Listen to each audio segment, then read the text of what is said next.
चुपके से पैगाम भेजते हो, चुपके से पैगाम भेजते हो। ये बात रह गई, बच्चा लिए खड़ा था तो याद आ गई, बस सुनते चलो। खामोशी से पैगाम भेजते हो। कुरान का 28वां पारा है, रब ऐलान फरमाता है ला तत्तखिजू अदुव्वी व अदुव्वकुम औलिया, ए ईमान वालो मेरे और अपने दुश्मनों को दोस्त न बनाओ। इन कुंतुम खरजतुम जिहादन फी सबीली वब्तिगा मरज़ाती तुसिर्रूना इलैहिम बिल मवद्दा, अगर तुम निकले हो मेरी राह में मेरी रजा चाहने के लिए। यह है कुरान का पारा, 18वां पारा है, सूरह मुम्तहिना है, रब का ऐलान। आज चक्कर में करते ना, पीछे के रास्ते से बुला लेंगे, खामोशी से कारड दे दिया, दावत खिला के वापस कर देंगे। मौलाना अब्दुल जब्बार ने थोड़ी देखा, उलमाए किराम ने थोड़ी देखा, मेरान भैया शमाइल भैया सनाइल भैया तक बात थोड़ी पहुंची, हुजूर वादा कश्मीर थोड़ी पता चला। चुपके से बुलाएंगे, दावत दे के और खिला देंगे। रब ने पहले ही तुम्हारी पोल का ऐलान कर दिया है, फरमा दिया पहले ए ईमान वालों मेरे और अपने दुश्मनों को दोस्त न बनाओ। आगे फरमाया इन कुंतुम खरजतुम जिहादन फी सबीली, अगर तुम निकले हो मेरी राह में जिहाद करने, वब्तिगा मरज़ाती, और मेरी रजा चाहने को, तो उनसे दोस्ती ना करो। डायरेक्ट कुरान है, सीधे आला हज़रत तर्जुमा पढ़ रहा हूँ, तर्जुमा रज़विया, डायरेक्ट आला हज़रत तर्जुमा हो रहा है, सीधे कुरान है। हाँ, अब कहते हैं कि वो अशमती लोग कहते हैं इनसे दोस्ती ना करो, उनसे दोस्ती ना करो, ये हम नहीं कहते हैं, कुरान कहते हैं। हम ये नहीं कहते कि तुम्हारी औलाद, तुम्हारे माल, तुम्हारे रिश्तेदार तुम्हें काम नहीं आएंगे। अभी देखना ये कुरान बोलेगा।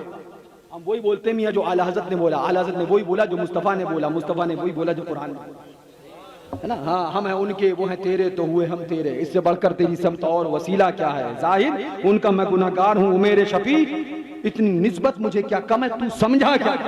सुनो सुभान अल्लाह। अब कुरान का पैगाम सुनो, वब्तिगा मरज़ाती, और मेरी रजा चाहने के लिए, तो उनसे दोस्ती ना करो।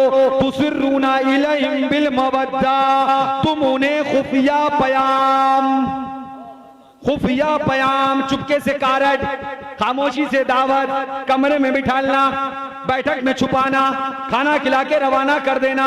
मगर क्या समझा था, अब्दुल जब्बार साहब क़िबला न देख पाए, मेरान मियाँ न देख पाए, हुजूर वादा कश्मीर शहजादे उनके न देख पाए, रब से भी बच जाएगा, रब से भी छुप जाएगा। रब सब जानता है, रब बोलिए रब सब जानता है। अब कुरान में रब ने ऐलान फरमाया तुसिर्रूना इलैहिम बिल मवद्दा, तुम उन्हें चुपके से, तुम उन्हें खुफिया पयाम मोहब्बत का भेजते हो।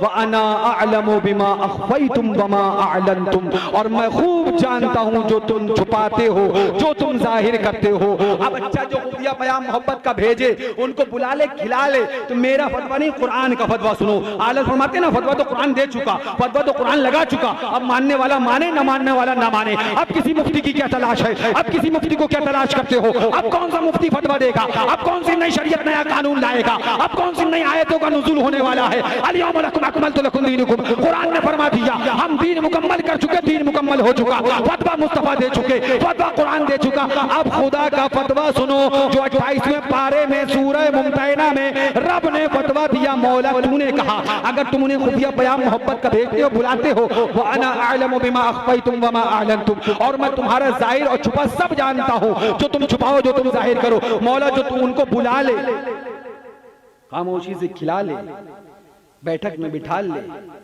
खाना खिला दे, रिश्तेदारी का लिहाज कर ले, जहन्नम खरीद ले, जन्नत से निकल ले। हाँ, फिर ये भी समझ, ये सब कर ले तो फिर जहन्नम खरीद ले, जन्नत से भी निकल ले, क्योंकि वो अंदर था, निकल गया। ताज़ीम वाला होगा तभी अंदर जाएगा, हुजूर वाला। ऐसा कर ले। मौला उसके लिए क्या फतवा है। रब फरमाता है वमन यफ़अलहु मिनकुम फ़क़द क़ल्ल सवाअ सबील।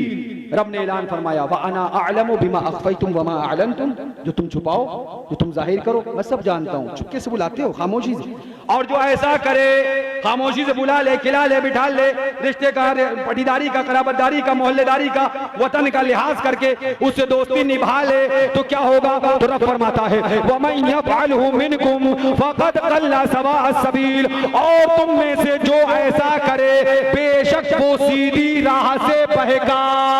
ये फतवा मेरे बाप का नहीं बल्कि खुदाए पाक का है, और कुरान का 28वां पारा है, सूरह मुम्तहिना है। रब ने फतवा दे दिया कि अगर इनको खामोशी से, चुपके से बुलाया, बिठाला, पैगाम मोहब्बत का भेजा, कारण शादी का भेजा, रिश्ता भेजा, तो तुम सीधी राह से बह गए। जिसे रब कहते सीधी राह से बहेगा, वो कैसे सीधी राह पे आएगा। वमन अस्दक़ु मिनल्लाहि क़ीला, रब से ज्यादा सच्ची बात कहने वाला कौन है, रब से ज्यादा हक बोलने वाला कौन। अब आगे सुनो, रब ने आगे तुम्हें ये भी बता दिया, लन तनफ़अकुम अरहामुकुम वला औलादुकुम यौमल क़ियामा। कान खोल कर सुन लो, तुम्हारी औलाद और तुम्हारे रिश्ते कयामत के दिन काम न आएंगे। यफ़सिलु बैनकुम, अल्लाह उनमें और तुम में जुदाई डाल देगा। औलाद काम ना आएगी, रिश्तेदारी काम ना आएगी, पटीदारी काम ना आएगी, खराबदारी काम ना आएगी, दोस्ती काम ना आएगी। ये मेरा नज़ाकत नहीं, खुदा का फरमान है। मौला फिर काम क्या आएगा, फिर काम क्या आएगा। तब आला हजरत बोले, इमाम इश्क मोहब्बत बोले, काम हुजूर का इश्क आएगा, काम सरकार की मोहब्बत आएगी, काम सरकार का प्यार आएगा। और इस तरह से गुनगुना उठे, आए इश्क तेरे सदके चलने से छुटे सस्ते, जो आग बुझा देगी वो आग। ये खुदा का कुरान है, इसने सारे फतवे दे दिए। मानना ना मानना तुम्हारा काम है। चिराग जला के मैंने रख दिए हैं राहों में, अब कोई रास्ता भटके ये उसकी किस्मत है। मौला से दुआ है, मौला हमें आपको वहाबियों से नफरत अता फरमाए, आका से मोहब्बत अता फरमाए। वाखिर दावाना अनिल हम्दुलिल्लाहि रब्बिल